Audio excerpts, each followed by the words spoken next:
Okay guys, it's getting late, and it's time for bed. Okay, I will get to my room now.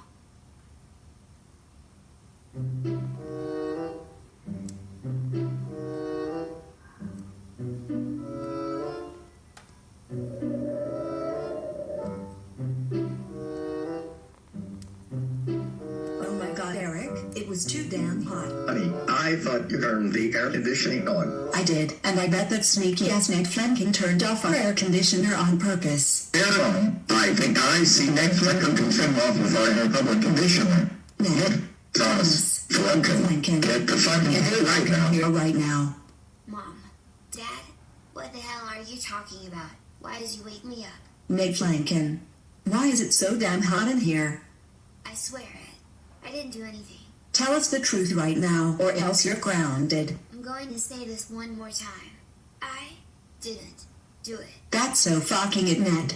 I have had it with your bullshit. Go to your room and stay there. Because you are grounded for 2 years.